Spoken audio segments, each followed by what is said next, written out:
I am Margaret, 46 years old, and I will never forget that moment. The sharp snip of scissors echoed, and my daughter Emily's long hair fell to the floor like some cruel joke. That should have been a birthday filled with her smiles and happiness.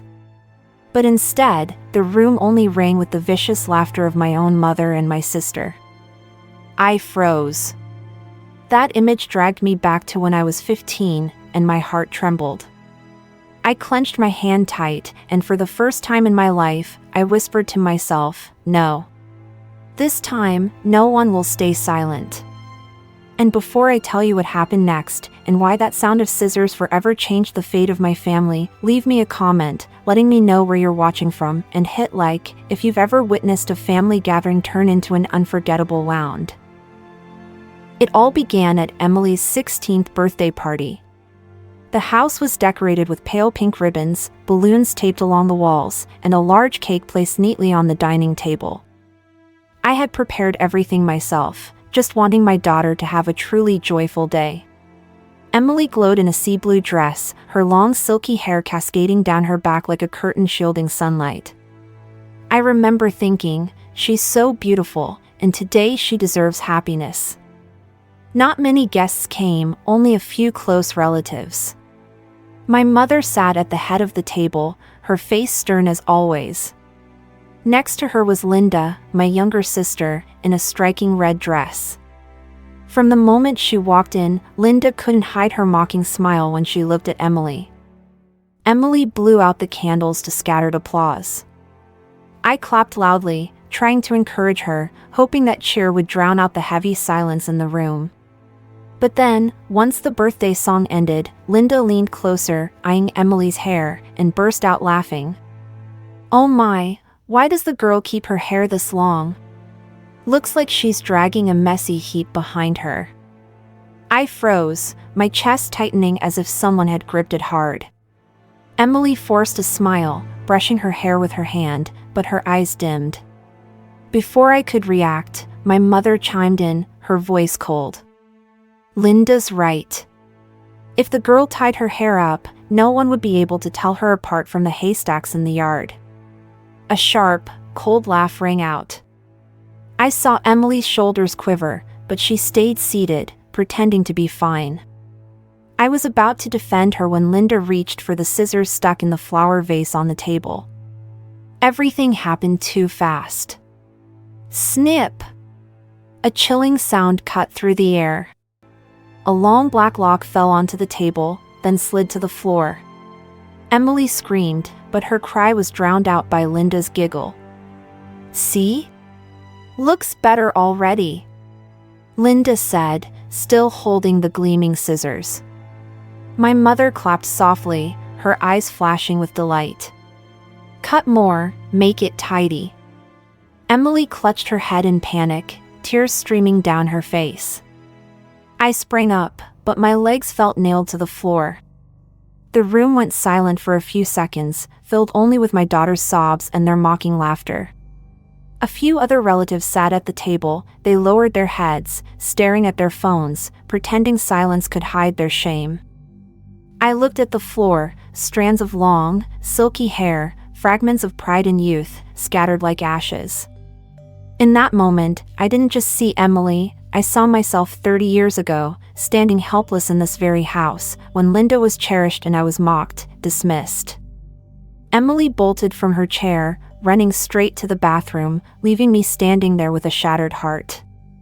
I looked at Linda, at my mother. They were still laughing, that laughter sharp as a blade. I knew then that once again, the entire room had chosen silence over justice. I couldn't stay another second. I hurried after my daughter, knocking on the bathroom door. Emily opened it, her eyes swollen red, her hair jagged and messy. I wrapped my arms around her, my hands trembling as I stroked the hair that had been ruined. "Let's go home, sweetheart," I whispered. We left the party in heavy silence. I could still feel eyes following us, not regretful, not ashamed, but satisfied. The car rolled slowly down the street. Emily sat beside me, tears streaming, clutching at her dress.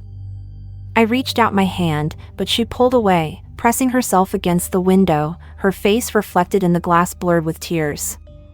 When we got home, I guided her upstairs. She sat in front of the mirror, the yellow light exposing every clumsy cut in her hair.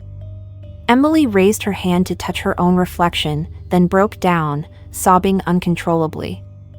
I stood behind her, my hand shaking as I held the comb. Every stroke down her hair felt like the weight of pain itself. And then, the mirror reflected a scene that crushed me, Emily's young tear-streaked face overlapping with my own from years ago, before a mirror, with red eyes, hair ridiculed, and laughter that sliced the heart. I clenched my fist. Heat surged in my chest. I bent down and whispered into my daughter's ear. I once lost my voice. But you won't. In that moment, I knew history was repeating itself, and I could not allow it to continue one more time. When I lifted the comb, my eyes accidentally caught the mirror hanging on the wall. In that mirror, I didn't just see my daughter's tear-streaked face. I saw myself 15 years old with the same tangled hair, the same frightened eyes, and the same overwhelming sense of being left out. That image cut into me like a knife, dragging me straight back into the past.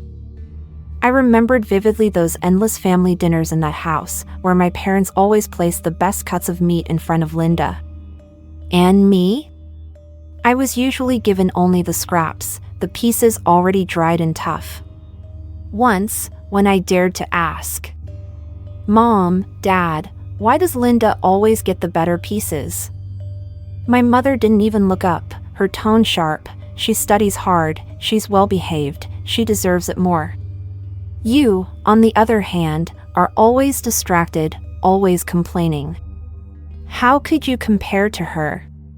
My father simply nodded quietly, as if her words were final judgment. Linda giggled, sliding a bone toward me. "Here, sis. You don't really need the good stuff, do you?"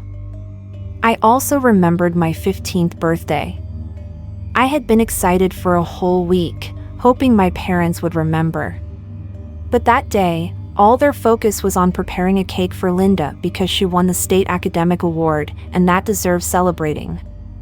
I stood in the corner clutching my notebook, my heart sinking. When I timidly asked, "What about my birthday?" My father chuckled dismissively. "Birthdays come every year. But an award like this? That doesn't happen all the time." I was crushed. Linda, dressed in a brand new dress, leaned close to whisper in my ear, "Maybe you should just get used to this." All those memories came flooding back when I saw Emily curled up in front of the mirror, her small shoulders trembling. Her tears soaked into her collar, and in the mirror, her face overlapped with my own 15-year-old face, two reflections merging into one, as if history itself was brazenly repeating. I knelt down, placing my hand over Emily's cold little hand. I wanted her to know she wasn't alone. I looked deep into her eyes, and my own tears spilled, mingling with hers. My voice broke, but each word came out steady and sharp. "I once lost my voice. But you won't." Emily lifted her head, her eyes red and swollen, not fully understanding my words yet. But I knew her heart was longing for one thing, that this time, someone would stand up for her. And I had already promised myself I would never let her bear the weight of the silence that once drowned me.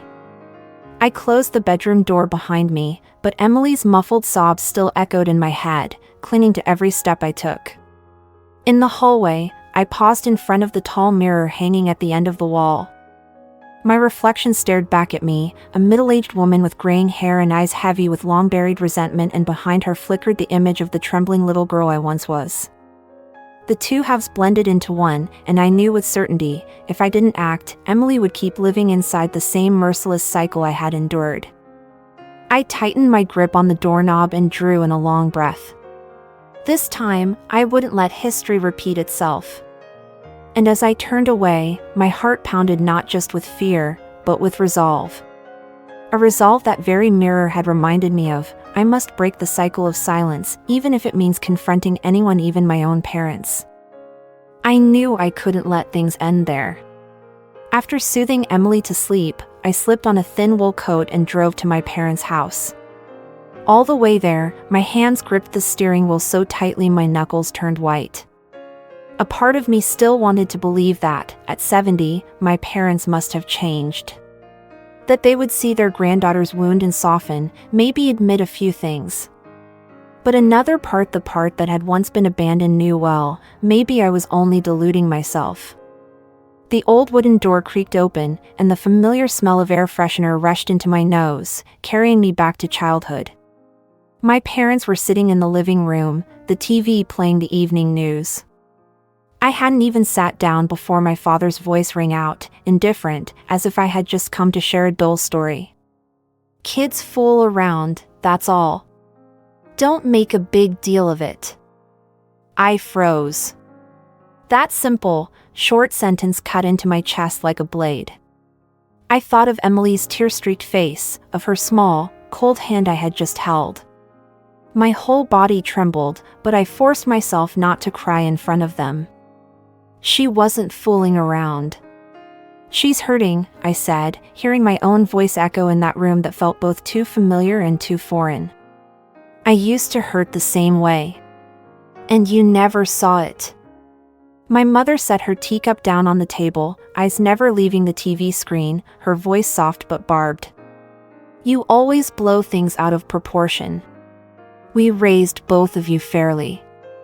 If there was something wrong, it was just because you were too sensitive." I clenched my hands tightly on my lap. Sensitive, that word had clung to me my entire childhood, like a label used to justify every favoritism, every silence. And as if that weren't enough, Linda walked in from the kitchen holding a glass of orange juice, her voice dripping with that familiar sarcasm. "There you go again. You're always too sensitive. Kids fight, so what? They'll forget it by tomorrow." I turned to look at my sister, her sleek hair, her composed demeanor. At the corner of her mouth flickered that mocking half-smile, and for a moment, I saw Linda at 15, handing me a leftover bone and giggling. Time might change many things, but that smile hadn't. The room fell silent for a few seconds, the TV's drone filling the air. I drew in a deep breath, trying to steady my voice. "Emily isn't me. And I won't let her learn to get used to it. Not this time." My father finally looked up, his tired eyes flashing annoyance. "Margaret, don't dig up the past. We've lived just fine all these years. Why keep bringing up what's over?" I gave a bitter, hollow laugh. "Because it's never been over. It's still here, in every tear my daughter sheds. And I won't repeat my silence ever again." I rose to my feet, legs trembling but firm. As I turned, my eyes caught the large mirror hanging on the living room wall. My reflection stared back, a middle-aged woman, strands of gray in her hair, eyes red but burning with resolve. And behind that glass, almost superimposed, was the trembling girl I once was, wide-eyed, disheveled. For a fleeting moment, the two images merged. I was both the child who had been abandoned and the mother learning to stand tall. And I understood, this time would be different. I would be different. I pressed a hand to my chest, engraving the vow into my heart. This time, I would not stay silent. This time, I would protect Emily, with everything I had. When I stepped out the door, the night wind lashed against my face, icy, yet clean. My heart pounded, no longer just with bitterness, but with a clear, fierce resolve. I knew this was only the beginning. The real confrontation still lay ahead. And somewhere deep inside, I heard a small, steady voice declare, "History will not repeat itself. Not under my eyes, not under my hands." I pulled the coat tighter and strode toward the car.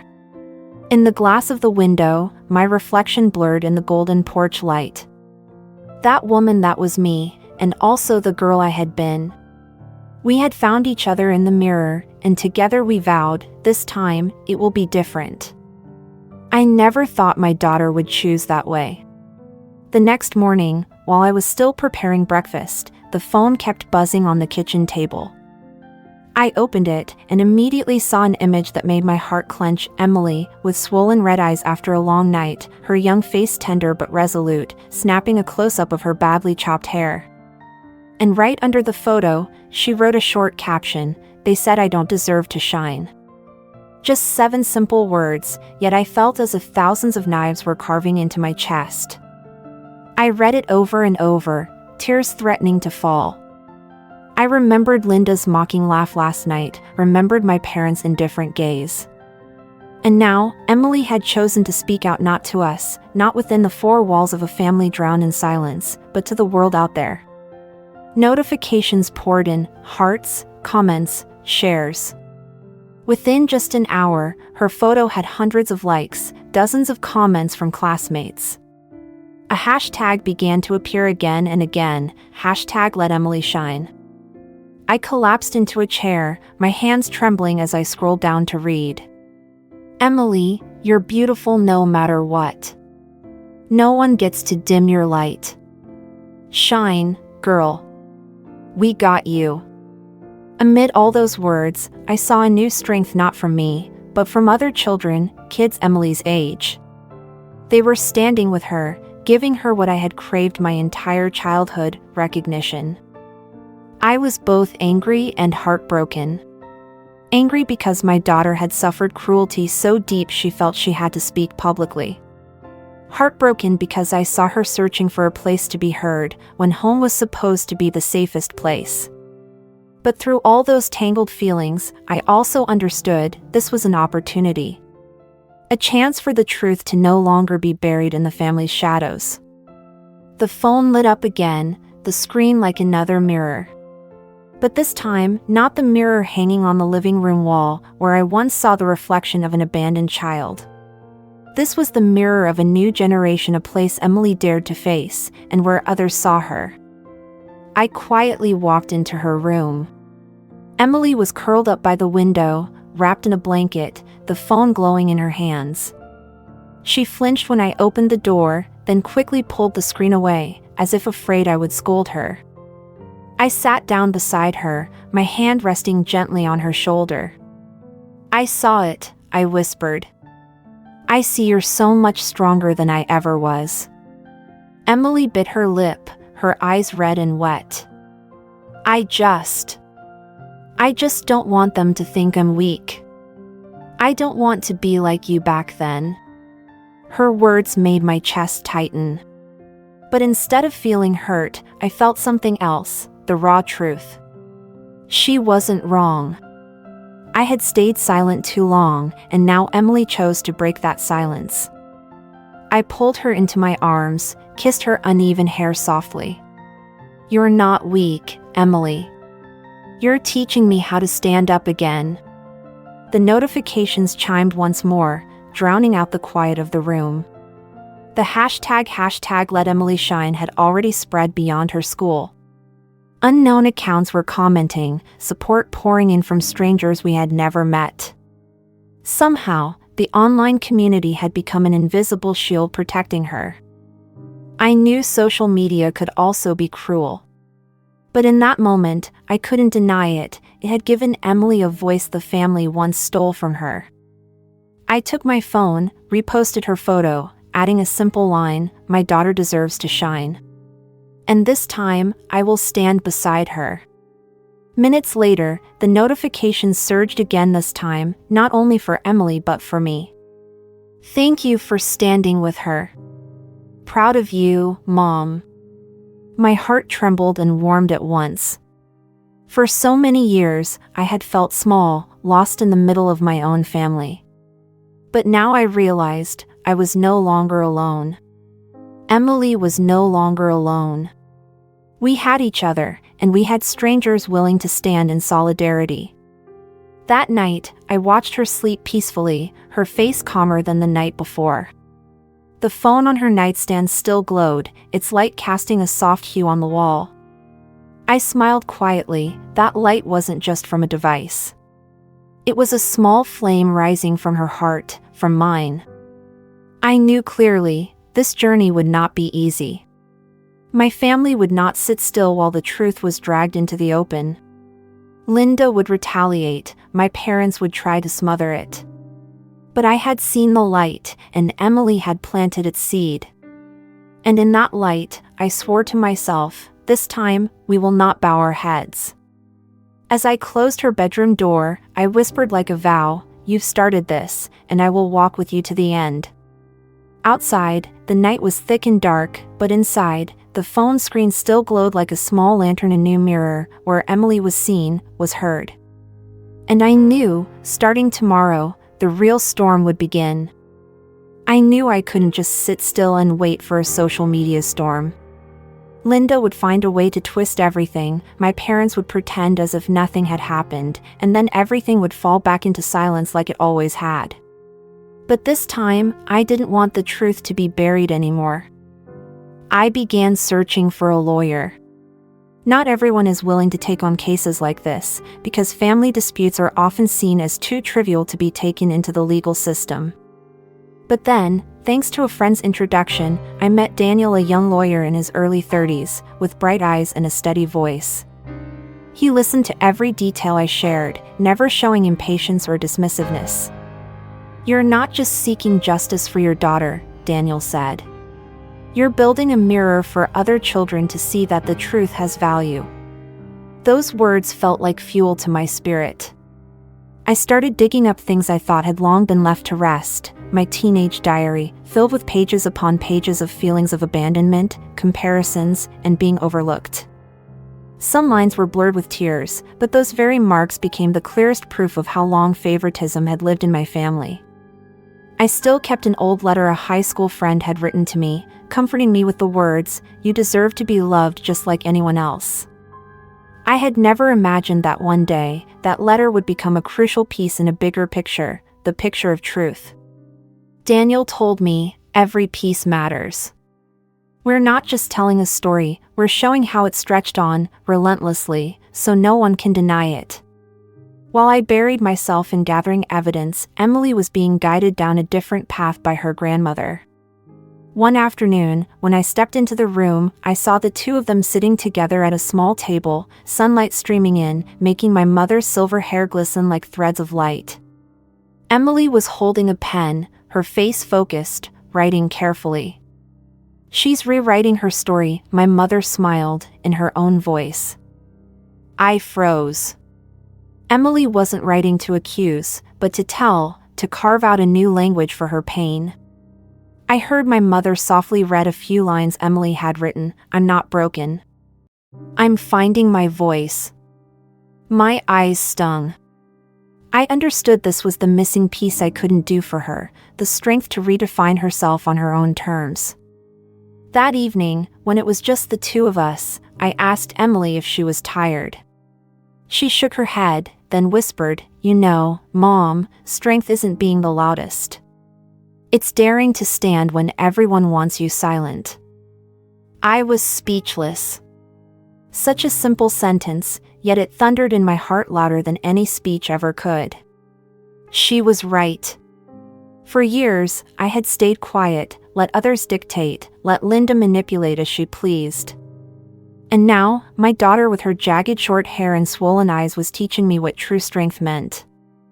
I looked at my old diary, the old letter, the old memories, and suddenly saw them all converging into one point, today. A day I no longer ran, but began preparing to fight back. Daniel asked me to bring everything to his office that weekend so he could assemble the case file.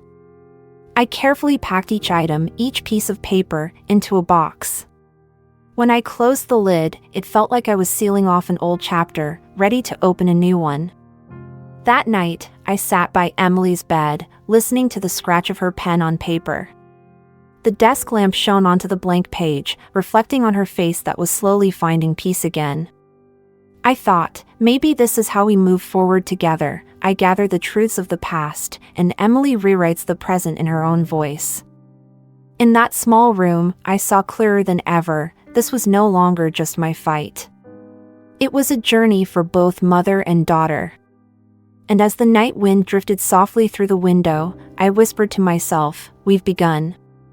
And this time, we'll see it through." Because I knew, by tomorrow morning, Linda wouldn't sit still. And the real storm would begin to crash into this house. On the first day of the trial, I sat in the packed courtroom, my mind in turmoil. The sound of shoes striking the floor, the creaking of wooden chairs, and even the faint smell of old papers mixed with dust created an atmosphere so tense it felt suffocating. Emily sat beside me, clutching my hand as if letting go would send the two of us plummeting into an abyss. The door opened, and Linda walked in with great-grandmother. They didn't just walk, they nearly paraded into the room, chins lifted high, eyes scanning around with arrogance. I could hear whispers from the rows behind us, neighbors, old friends, faces that had witnessed everything over the years. Linda gave a faint smile, that same cold smile I knew all too well, as if to say, "Once again, I will win." When the lawyer read the charges, Linda immediately fought back. Her voice rang across the room, "Margaret has always been jealous of me. She never accepts defeat, and now she's fabricating stories just to drag the family's honor through the mud." Great-grandmother nodded and added, "We only ever wanted to raise Emily better. Margaret always plays the victim. She's just bitter." I sat in silence, not because I had nothing to say, but because I knew the truth didn't need to be shouted to be heard. Daniel placed a gentle hand on my shoulder and gave a small nod, "Wait for our turn." Then came the witnesses. A neighbor stood up, her voice trembling but steady. I lived next to them for decades. I saw clearly that Linda was always favored, while Margaret was constantly compared. She wasn't imagining it. Then an old friend of mine, eyes glistening, spoke. "Back then, whenever we went out, Linda got money, but Margaret didn't. She'd quietly borrow a few coins from me to buy candy, then pay me back later with her own savings." Each testimony struck like a hammer hitting the table. Linda began to lose her patience, her face flushed red, her eyes blazing with anger. She shook her head violently, interrupting again and again, "That's not true. You're all just repeating Margaret's lies." But this time, no one seemed so quick to believe her denials anymore. And then, just when the trial seemed to be following the usual script, denials on one side, evidence on the other, a raspy cough echoed from the back row. Everyone turned. My uncle, a man in his 60s who had remained silent his whole life, slowly stepped forward. He didn't look at Linda, nor at me. His eyes fixed on the judge, heavy as if carrying a burden for far too long. "I've been silent for too many years," he began, his voice hoarse but deliberate. "I witnessed the favoritism with my own eyes, from the time Margaret and Linda were just children." The entire courtroom held its breath. He told of family meals where, if Linda made a mistake, everyone overlooked it, but if I dropped a spoon, I was immediately scolded. He recalled school days when Linda got new dresses, while I had to wear hand-me-downs. He admitted there were times he wanted to speak up, but fear of breaking the family apart kept him swallowing his words. But now, he drew a deep breath. "I can't stay silent anymore, not when I see Emily suffering through what her mother once endured. Enough. It's time the truth was heard." I felt my heart pounding. Tears welled up, but I held them back, only tightening my grip on Emily's hand. She looked at me, her eyes shining, as if to say, "See, Mom? We're not alone anymore." Linda was stunned. She tried to retort, but this time her voice shook, no longer firm. Great-grandmother pressed her hand to her forehead, as if the entire world had turned against them. Daniel leaned over and whispered, "We just got the golden key. No one can dismiss this witness." I only nodded, my mind racing. Not because I wanted to see Linda or great-grandmother crushed, but because for the first time in my life, my truth had been affirmed by a family member. It was no longer the complaint of a jealous daughter, but living testimony. The trial wasn't over yet, but I knew from that moment the tide had turned. A small sob from Emily made me glance over. She was crying, but they were tears of release. I stroked her hair and whispered, "You don't have to carry this pain alone anymore." In that heavy courtroom, I felt a new wind stirring, the wind of truth finally breaking through, sweeping away the dust that had settled for so many years. And I knew the road ahead would still be hard, because Linda certainly wouldn't give up easily. But at least we had a beginning. A beginning that could not be denied.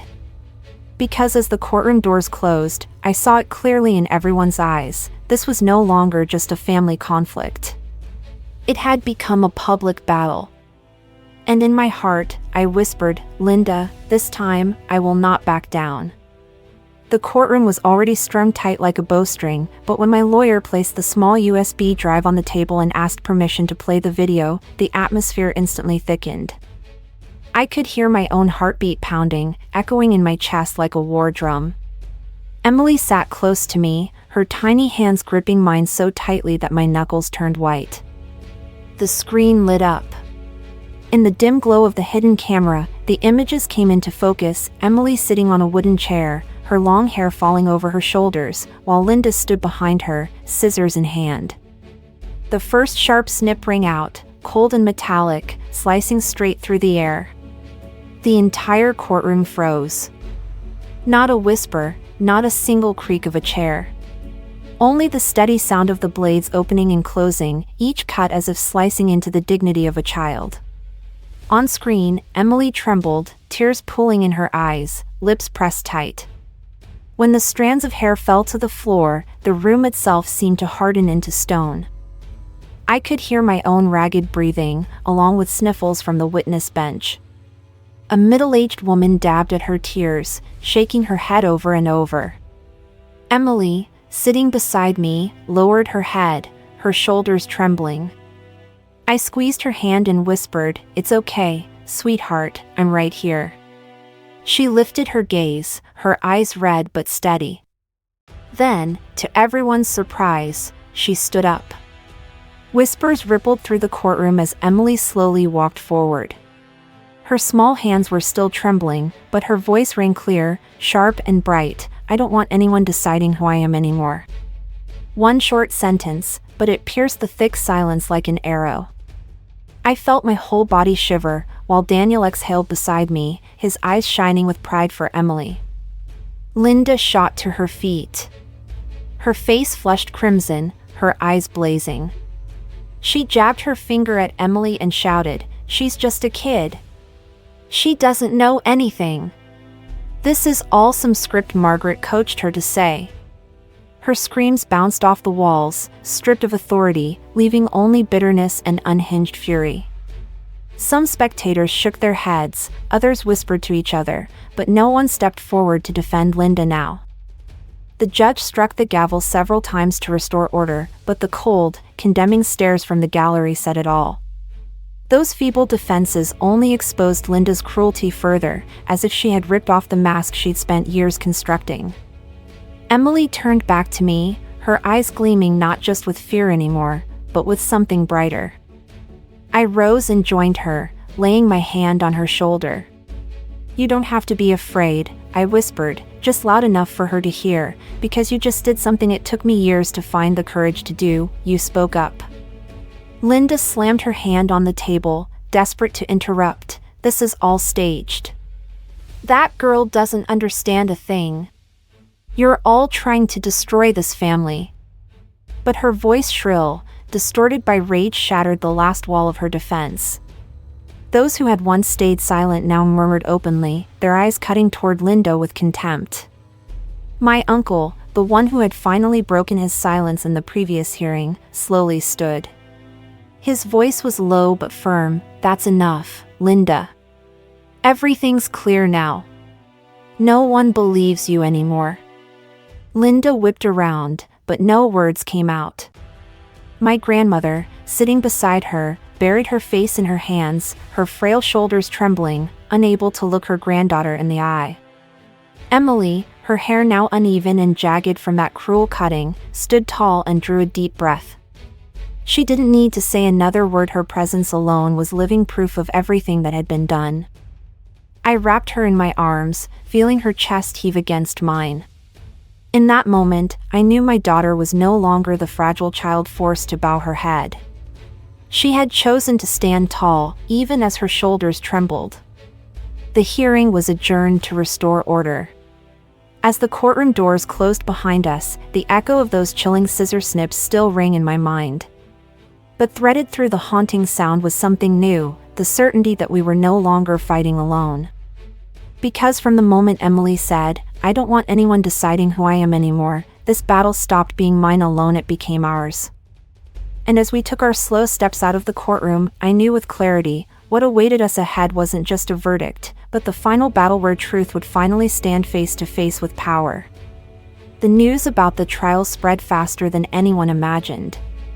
Linda's name, once tied to the image of a successful woman with a commanding voice at work and an arrogant attitude at home, was now mentioned only with weary headshakes. The videos, the testimonies, and above all, the image of Emily with her hair chopped unevenly but her eyes blazing had become undeniable evidence. At work, Linda had always been the one barking orders, but after the trial, her colleagues began to keep their distance. They looked at her with a mix of pity and contempt. Some whispered when she walked past in the hallway, others simply avoided her gaze. The seat of power she once occupied suddenly became a cold shadow. No one sought her counsel anymore, no one bowed their heads to flatter her. In the community, the image of the perfect mother she had worked so hard to build crumbled into dust. Neighbors who once praised this model family now murmured at the market, pointing fingers and saying that behind those polished doors were the sounds of shears cutting cruelly, and tears forced into silence. Great-grandmother, who had defended Linda to the very end, was not spared the judging eyes either. Her old words, "That's just kid stuff," now rang as a naked excuse for complicity. A family once so proud, so disdainful of others, was now wrapped in icy silence. No visitors came by, the phone calls dwindled, invitations vanished. They were left inside the proud shell they had built, which had now become a cage that imprisoned them. I did not feel triumphant. No mocking laughter escaped me as I witnessed their downfall. Instead, I felt a calm relief, like when a storm finally passes and the sky begins to clear.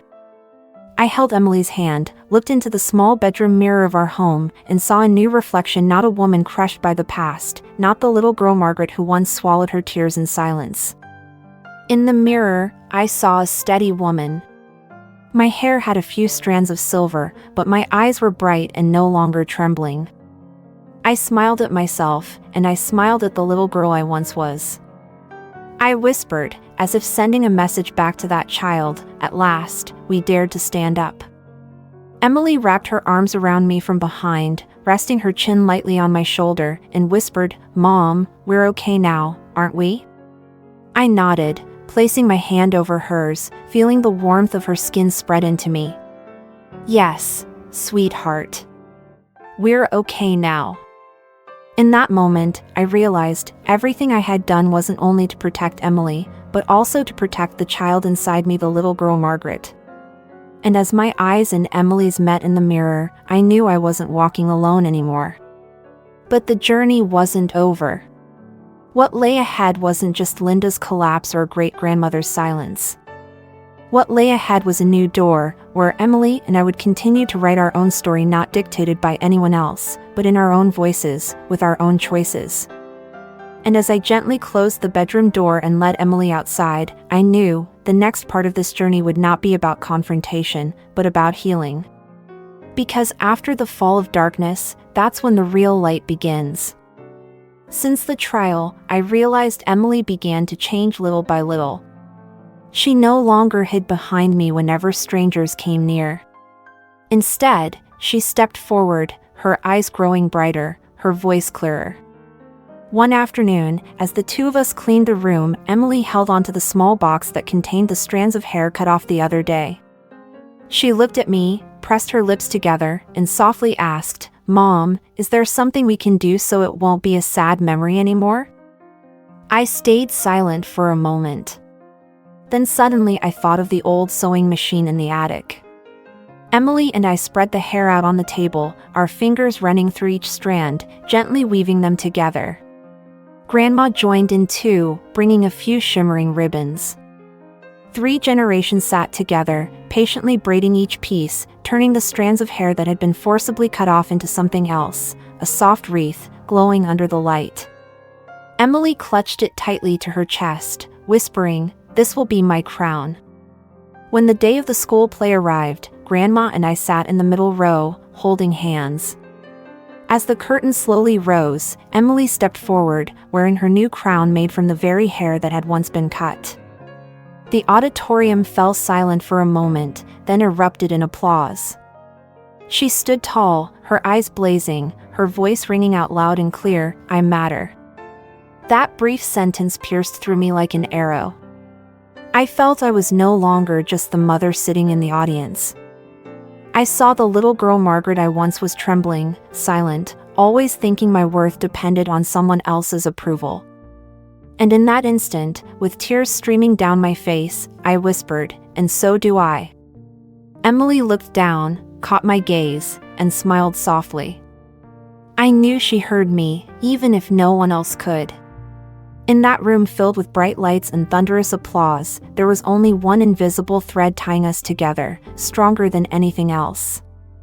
When the play ended, Emily ran down, wrapping her arms tightly around me, the crown tilting slightly on her small head. I held her close, breathing in deeply, catching the scent of new ribbon mixed with the familiar smell of her hair. I whispered, "You turned pain into strength." And I have never been prouder. That evening, as we took off the costumes, Emily placed the crown on the table, right beside a small family photo frame. She looked at me with shining eyes. "Mom, can we keep it forever?" I nodded. "Yes, sweetheart. We'll keep it as a reminder that no one has the right to decide who you are, except you." And as I turned off the light and held Emily's hand until she drifted into sleep, I knew our journey had entered a new chapter. A chapter of rebirth. A chapter of faith and freedom. Because sometimes, from the very strands of hair that were cut away, a new crown can be created. And from wounds that once seemed unhealable, light can still bloom, guiding both mother and daughter forward. And the door ahead, I could sense, still held unwritten chapters. That night, as I watched Emily sleep peacefully with a faint smile on her lips, I realized, sometimes strength doesn't come from fighting the world outside, but from daring to turn pain into something new, something beautiful. And if this story touches you, perhaps it's because somewhere within each of us, there is a piece of memory that needs healing, a piece of worth that longs to be seen. All I hope is that when you leave this video, you will remember, no one has the right to take away your light. Hold on to it, nurture it, and let it shine in your own way. And if you feel this story is worth sharing, please like, share it with your friends, and subscribe to the channel to continue walking with me on the journeys ahead. Who knows, maybe the next story will be the missing piece you've been waiting for, to find your own strength.